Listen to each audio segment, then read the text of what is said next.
Hello viewers, फिर से मैं स्वागत करता हूँ आपके अपने यूट्यूब चैनल मेक मैथी जी बाय तन्मय सर में। और मैं आप लोगों के लेके आया हूँ सॉल्यूशन। किसका सॉल्यूशन भाई? एक्सरसाइज 3.2 का क्वेश्चन नंबर 3, जिसमें रेशियोज़ के हेल्प से हमें ये बताना है कि दिया गया जो पेयर ऑफ लीनियर इक्वेशन है, इसमें जब a1/a2, b1/b2 और c1/c2 का रेशियो निकालेंगे, उसको कंपेयर करने के बाद आपका जो नेचर आएगा, जो सिस्टम आएगा इक्वेशन का, वो कंसिस्टेंट होगा या इनकंसिस्टेंट होगा। फिर से मैं आपको रिमाइंड करा दूं कि इससे रिलेटेड मैंने प्रॉपर एक 40 मिनट का वीडियो बनाया है, आप प्लेलिस्ट में जाकर के देख सकते हैं। नहीं देखा, if you are first time on my YouTube channel, don't worry about that, I have prepare all the things for all those also. अब हमें यहाँ पे समझना है कि भाई बहुत सारी चीज़ें हमें यहाँ रिपीट कर लिया। मैं इसको सोल्यूशन पे जाने से पहले कुछ चीज़ें रिवाइज करा दूँ ताकि जल्दी से आप कैच कर सकें या याद आ जाए आप लोगों को। अगर a1/a2 और b1/b2 बराबर नहीं है, ठीक है, यानी इनका रेशियो इक्वल नहीं आता है, तो समझ लेना वो दोनों लाइन एक दूसरे को इंटरसेक्ट करेंगी। ओके, क्या करेंगी? इंटरसेक्ट करेंगी। And also I have told you that number of common points,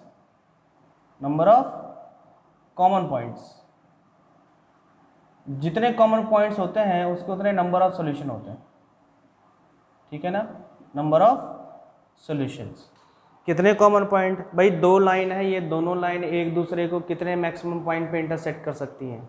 what is the system? हम लोग बहुत पहले से भी पढ़ रहे हैं, प्रीवियस क्लासेस में भी पढ़ा है। Two straight lines can intersect at each other up to, intersect की बात की जा रही है ना, इंटरसेक्ट करना है, टच नहीं, इंटरसेक्ट की बात की जा रही है। इंटरसेक्ट करेगा मैक्सिमम कितने पॉइंट पे? One and only one line पे इंटरसेक्ट करेगा। कितने कॉमन पॉइंट मिलेंगे? वन कॉमन पॉइंट मिलेगा। इसलिए इस केस में जो नंबर ऑफ सॉल्यूशन की बात की जाती है वो होता है यूनिक या फिर वन सॉल्यूशन। कॉमन पॉइंट कितना? वन, इसलिए सॉल्यूशन भी वन होगा या यूनिक सॉल्यूशन बोलते हैं। पैरेलल लाइंस की बात कर लेते हैं, जिसमें a1/e2 और b1/b2 तो बराबर आते हैं, लेकिन c1/c2 जो है, यहाँ पे c2 है, c1/c2 की वैल्यू बराबर नहीं आती है, वो पैरेलल लाइंस। अब पैरेलल लाइंस में आप चेक करो कितने कॉमन पॉइंट? कोई कॉमन पॉइंट नहीं है। जब कॉमन पॉइंट नहीं मिलेगा तो वो दोनों, कोई कॉमन पॉइंट मिलेगा ही नहीं तो वो पॉइंट दोनों को सेटिस्फाई करेगा नहीं।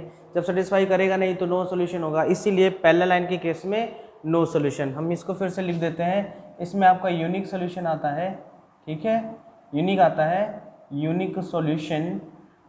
और इस केस में जो आपका पैरेलल लाइन है इसमें नो सोल्यूशन आता है। यस, इसमें क्या आता है? नो सोल्यूशन, क्योंकि इसमें कोई कॉमन पॉइंट नहीं मिलता है। और इस केस में क्या आता है? इनफाइनाइट मेनी आता है। क्या आता है भाई? Infinitely many. अब इसमें इनफाइनाइट मेनी क्यों आता है? क्योंकि इसमें जो कॉमन पॉइंट है वो बहुत ज़्यादा है। Infinite number of common points will get while this condition. इसीलिए नंबर ऑफ सॉल्यूशन की बात करें तो इनफाइनाइट मेनी सॉल्यूशंस आएंगे। इतना सारा पढ़ने के बाद कहीं भी कंसिस्टेंट और इनकंसिस्टेंट की बात मैंने की ही नहीं, बट इसका पूरा का पूरा कनेक्शन आपके सॉल्यूशन पे डिपेंड करता है। कैसे करता है मैं बता दूं आपको। मान लीजिए आपका यूनिक सॉल्यूशन आया, अगर सॉल्यूशन पॉसिबल है, ठीक है, अगर सॉल्यूशन पॉसिबल है तो कंसिस्टेंट होगा। ओके, अगर सॉल्यूशन है, इफ सॉल्यूशन इज पॉसिबल, चाहे वो इनफाइनाइट हो या एक हो, लेकिन अगर सॉल्यूशन का आंसर पॉजिटिव में आ रहा है, वही आपका होता है कंसिस्टेंट। क्या होता है भाई? कंसिस्टेंट होता है। रिमेंबर, अगर आपका सॉल्यूशन आ रहा है, चाहे वो एक सॉल्यूशन आ रहा है या मेनी सॉल्यूशन आ रहा है, लेकिन सॉल्यूशन आ रहा है तो समझ जाना कि वहाँ पे कंसिस्टेंसी की बात हो रही है, कंसिस्टेंट की बात हो रही है। ओके, फॉर एग्जाम्पल, जैसे इसमें कौन से केसेस हैं जिसमें सॉल्यूशन आ रहा है? देखो, एक ये सॉल्यूशन हो गया जिसमें अब एक ये कंडीशन हो गया जिसमें सॉल्यूशन आ रहा है, यानी a1/a2 is not equal to b1/b2 एक ऐसा केस है जिसमें यूनिक पॉइंट मिलता है और नंबर ऑफ सॉल्यूशन 1 होते हैं। और इसमें भी देखो इनफाइनाइट मेनी सॉल्यूशन है, यानी सॉल्यूशन इसमें भी पॉसिबल है, इसमें भी पॉसिबल है, तो ये भी कंसिस्टेंट, ठीक है, ये भी कंसिस्टेंट और ये भी कंसिस्टेंट। तो भाई इनकंसिस्टेंट कौन?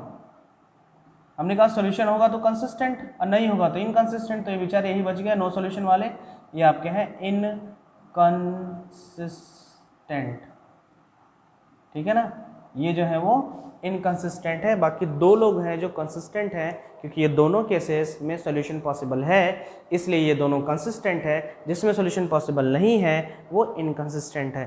कंसिस्टेंट, कंसिस्टेंट, ये इनकंसिस्टेंट, ठीक है ना। अब इसी को फॉलो करेंगे। अब मैं जा रहा हूँ इरेज करने, ताकि आप बार बार इसका हिंट ना ले सको। चलिए इरेज करते हैं। तो जिसका सॉल्यूशन पॉसिबल है, अब पॉसिबल किस केस में है, जब लाइन इंटरसेक्ट करती है या इनफाइनाइट मेनी पॉइंट्स पे टच करती है, ठीक है ना। चलिए, हमने कहा था रेशियोज निकालने के लिए सॉल्यूशन स्टार्ट करते हैं यहाँ से। सॉल्यूशन फर्स्ट का ये है 3x + 2y and is equal to 5, 2x - 3y is equal to 7। इसमें हमने बताया था रेशियोज फाइंड आउट करने से पहले क्या करना होता है भाई, रेशियोज फाइंड आउट करने से पहले अरेंज करना होता है। अरेंज का मतलब या तो दोनों यूनिफॉर्म हो, यूनिफॉर्म दिखें दोनों, एक ही कंडीशन एक ही जैसे दिखें, यूनिफॉर्म दिखें, या फिर यहाँ दोनों का आप क्या लगा दो, जनरल फॉर्म में लगा दो।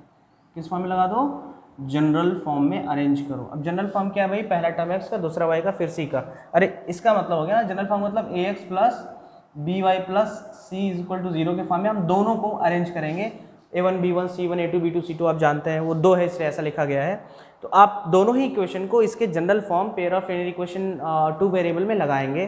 पहला टर्म x का होना चाहिए, दूसरा y का होना चाहिए, फिर c का होना चाहिए। या अगर आप अरेंज नहीं करना चाहते तो दोनों ही इक्वेशन यूनिफॉर्म होनी चाहिए। जैसे आपका पहला इक्वेशन है ठीक वैसा ही दूसरा इक्वेशन भी होना चाहिए।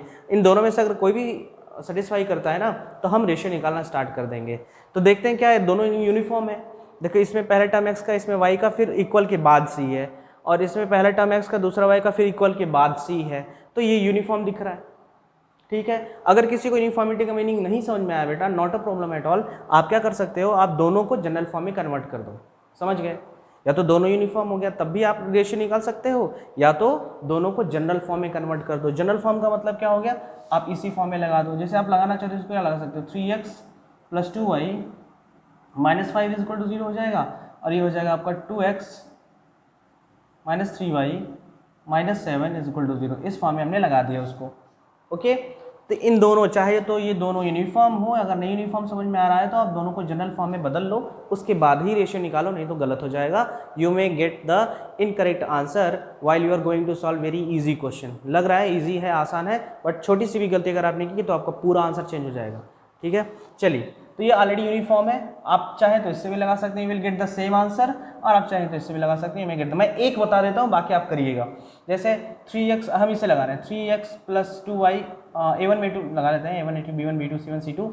a1 की वैल्यू, a1/a2 की वैल्यू निकाल लो। a1 की वैल्यू हो जाएगी 3 और a2 की वैल्यू हो जाएगी 2। अच्छा, b1/b2, b1 की वैल्यू क्या है 2 और b2 की वैल्यू है -3। विद द साइन लेंगे, विथ द साइन लेंगे। c1 c2 की वैल्यू, भाई c1 की वैल्यू हो गई 5 और c2 की वैल्यू भी हो गई 7। ये तो यूनिफॉर्म से लगाया। तो यहाँ से आपको रेशियो कंपेयर करने पे क्या पता चलेगा, रेशियो कंपेयर करिए, आ जाएगा a1/a2 = b1/b2। अगर आप साइन नहीं लेंगे तो आंसर बदल जाएगा, ओके। जैसे हम बात करें, अगर यहाँ पे किसी ने माइनस लेना या माइनस लेना भूल गया हो तो उसका आंसर आ जाएगा क्या, a1/a2 = b1/b2 ≠ c1/c2। पहले लाइन का केस आ जाएगा और कहेंगे इनकंसिस्टेंट है। बात समझ में आ रही है। तो आपको थोड़ा सा ध्यान देना है, साइन का ध्यान देना है, यूनिफॉर्मिटी का ध्यान देना है, आपका कोई गलत नहीं कर सकता है, ठीक है। Now which condition it is showing, भाई ये पहले ही कट हो गया, इसका मतलब ये यूनिक सोल्यूशन की बात की जा रही है ना। अरे यूनिक सोल्यूशन की बात की जा रही है। यूनिक सोल्यूशन में याद है ये लाइन एक दूसरे को ऐसे इंटरसेक्ट कर रहे थे, तो ये इसमें सोल्यूशन पॉसिबल है, इसलिए ये कंसिस्टेंट होगा।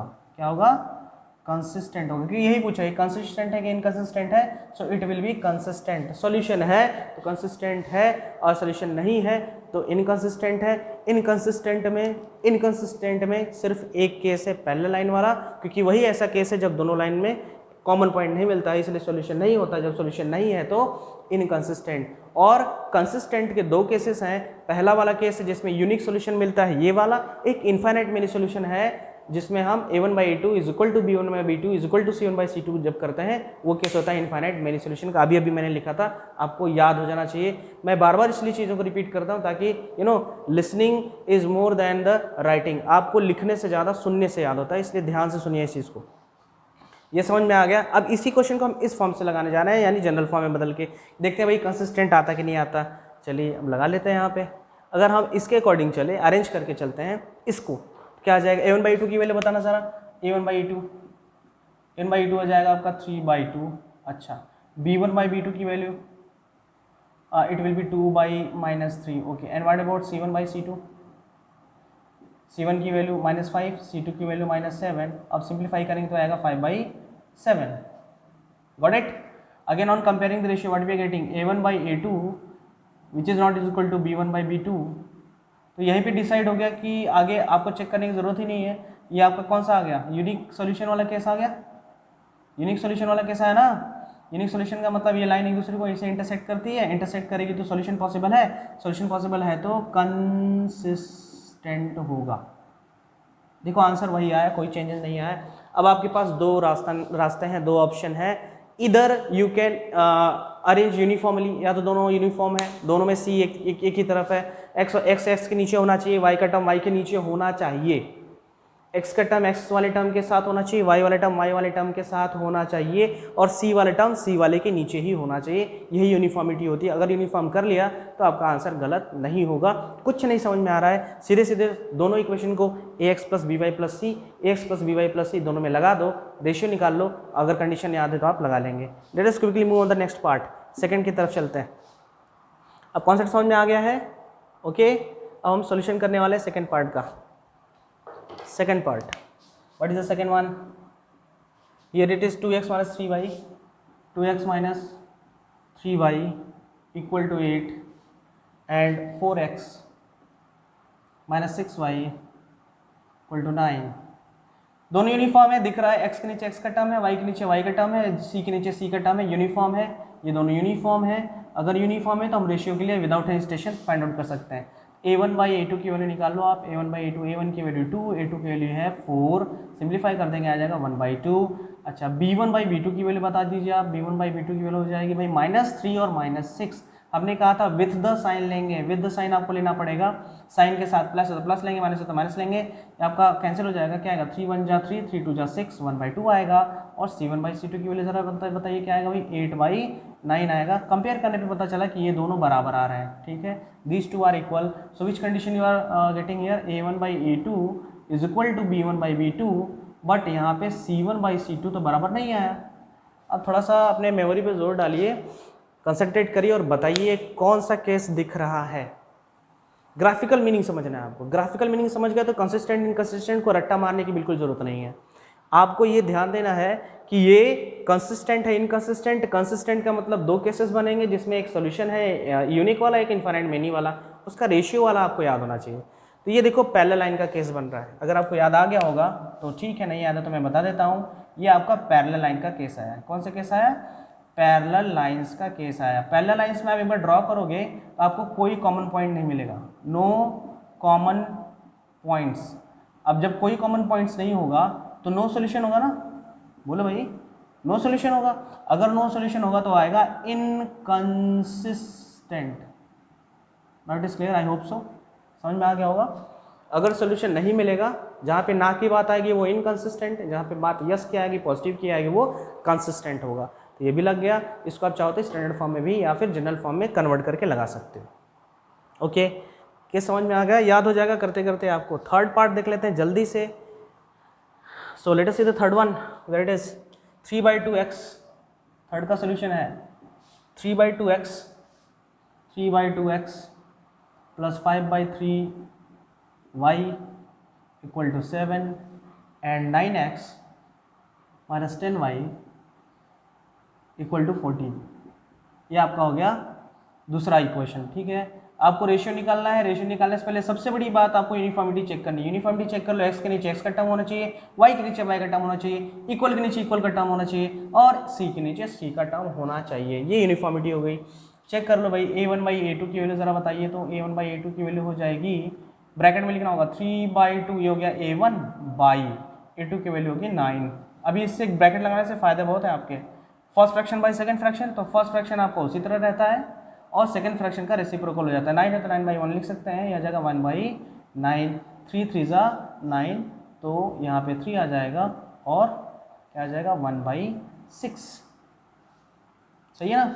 अब निकालते हैं b1/b2 की वैल्यू, ब्रैकेट का यूज़ करेंगे। आप b1 की वैल्यू क्या है भाई 5/3, ये ब्रैकेट में हो गया अपॉन -10, तो -10/1 ले सकते हो आप। तो first fraction by second fraction, तो फर्स्ट फ्रैक्शन आपका उसी तरह रहता है। तो हालांकि ये फ्रैक्शन नहीं है, याद रहे आपको फ्रैक्शन और रेशनल नंबर दो अलग अलग चीज़ें हैं, ठीक है। फ्रैक्शन और रेशनल नंबर दोनों अलग अलग चीज़ें हैं, ये टोटली डिपेंड करता है नंबर सिस्टम पे। आप सोच के बताइएगा, अगर आपको इंटरेस्टेड है तो आप मेरे कमेंट बॉक्स में जरूर मेंशन करिएगा कि sir what is the difference. अगर आप डिफरेंस पा गए तो वेल एंड गुड, जानते हैं तो भी वेरी गुड, बहुत अच्छी चीज़ है। नहीं जानते हैं तो मेरे कमेंट बॉक्स में आप मेंशन कर दीजिएगा, I can give you the answer separately individually if you have any doubt. तो अब क्या करेंगे, अगर पहला रेशनल नंबर और दूसरा रेशनल नंबर है इसको डिवाइड करेंगे तो क्या आएगा भाई 5/3 इंटू क्या आ जाएगा 1/-10, तो 5 2 10, ओके, आ जाएगा -1/6। ध्यान दे देना आप कि कहीं साइन तो नहीं छूटा हुआ है, देख लेना अच्छे से, क्योंकि कई बार ये छूट जाएगा ना तो आंसर बदल जाएगा। अब C1/C2 भी निकाल लो लगे हाथ। 7/C2 क्या आएगा 7/14, इट मीन्स 1/2। तो कंपेयर करने पे क्या मिला आपको, देखो a1/a2 और b1/b2 बराबर नहीं आया। a1/a2 is not coming in the equal to form of b1/b2। ये a1 a2 b1 b2 हमेशा आप बेस में लिखोगे, बॉटम पे लिखोगे, स्क्वायर मत लिख देना, गलत हो जाएगा। सो फिर से अब ये बताने की जरूरत है कि आपको, अब सीधे बताओ कंसिस्टेंट है कि इनकंसिस्टेंट है। अभी इंटरसेक्टिंग लाइन वाला आया, इंटरसेक्टिंग लाइन है, इंटरसेक्टिंग लाइन का केस आया, इंटरसेक्टिंग है तो एक कॉमन पॉइंट मिलेगा, कॉमन पॉइंट मिल गया तो सोल्यूशन होगा, अगर सोल्यूशन होगा तो कंसिस्टेंट।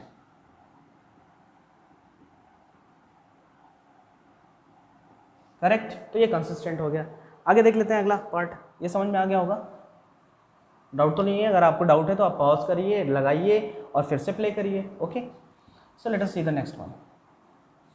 जल्दी से देख लेते हैं फोर्थ पार्ट। ये फोर्थ पार्ट क्या है, ये रहा। Fourth part is 5x - 3y is equal to 11 and -10x + 6y is equal to -22। Uniformity check कर लो, x के नीचे x की वैल्यू, y के नीचे y की वैल्यू, इक्वल के नीचे इक्वल और c के नीचे c होना चाहिए। तो वो लगा हुआ है, आप लगा लो। a1/a2 की वैल्यू निकाल लो, a1/a2 की वैल्यू जाएगी 5/-10, इसको सिंप्लीफाई करेंगे तो आएगा -1/2। Okay, on finding the value of b1/b2, अब b1/b2 निकाल लो, b1/b2 value of b1/b2 will be -3/6, again it will be equal to -1/3, ठीक है ना, -1/2, sorry -1/2, and value of C1/C2 will be equal to 11/-22, that is equal to -1/2. So as we can see here that all the three values having 1/2 with the negative sign, तीनों के तीनों की value बराबर है, तीनों -1/2 -1/2 -1/2 है। तो कौन सा केस बना भाई, a1/a2 is equal to b1/b2 is equal to c1/c2। अब ये तीनों देखो लगातार जा रहा है ना, उसी तरह इसका मैंने याद करने का तरीका बताया था। अगर तीनों लिमिट नहीं होते हैं तो इन्फिनाइट तक जाएंगे, कहने का मतलब हो गया कि भाई ये इन्फिनाइट तक जाएगा, इसलिए इसके इन्फिनाइट मेनी सोल्यूशन होंगे, इन्फिनाइटली मेनी। अब कितने कॉमन पॉइंट भाई, बहुत सारे कॉमन पॉइंट मिले तभी इन्फिनाइट मेनी सोल्यूशन हुए।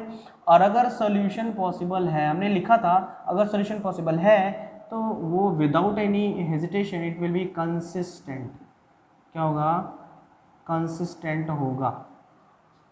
ओके, सॉल्यूशन आया तो कंसिस्टेंट है, नहीं आया तो नहीं है। हम जान रहे हैं कई लोग सर एक ही बार बार बार बोल रहे हैं, क्योंकि हम इसमें एक बार देखने के बाद आपको दोबारा कभी भी कंसिस्टेंट और इनकंसिस्टेंट में कोई डाउट नहीं आएगा। Okay, that's why I am repeating the words again and again that there should not be any problem while solving the consistent and inconsistent. Two cases of consistent, many times I am telling you, दो case हैं consistent के, एक infinite many solution का है, एक unique solution का है। Solution है तो कंसिस्टेंट, नहीं है तो इनकंसिस्टेंट। आगे बढ़ते हैं जल्दी से फिफ्थ और लास्ट पार्ट की तरफ। इसमें मैंने थोड़ा सा चेंज किया, आप मैच कर सकते हैं अपने एनसीईआरटी बुक से, सिर्फ इसलिए किया है, देखते हैं कितने लोग इसको कैच कर लेते हैं। फिफ्थ पार्ट, ओके, चलिए फिफ्थ पार्ट में हम सॉल्व करते हैं।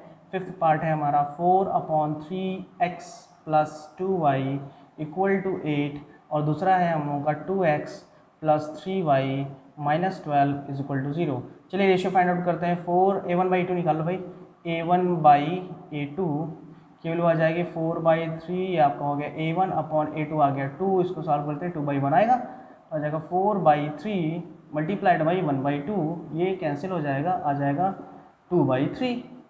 अगला फाइंड आउट करते हैं b1/b2, b1/b2 की वैल्यू आ जाएगी क्या 2/3। अच्छा, c1/c2 की वैल्यू आ जाएगी 8/-12, इसका मतलब 4 2 8 4 3 12। तो यहाँ से केस बना आपका a1/a2 = b1/b2 तो बना, लेकिन यहाँ पे नहीं आया c1/c2। ठीक है, तो ये कौन सा है, पैरेलल केस का आएगा और ये क्या होगा, इनकंसिस्टेंट होगा, जो कि पूरा का पूरा गलत है। ठीक है, मैं 100% श्योर हूँ कि 50% स्टूडेंट्स को लगा है कि सही है, लेकिन इसमें एक बहुत बड़ी मिस्टेक है। जानते हो कहाँ पे मिस्टेक है? Can you guess where is the mistake in this solution? Yes, अगर आपने कैच कर लिया तो बहुत अच्छी चीज़ है, नहीं अभी भी कैच नहीं कर पाया तो मैं आपको बता दूं मिस्टेक कहाँ पे है। हमने कहा था रेशियो फाइंड आउट करने से पहले आपको चेक करना है कि दोनों ही यूनिफॉर्म है कि नहीं है। देखो आंसर चेंज हो गया कि नहीं हो गया।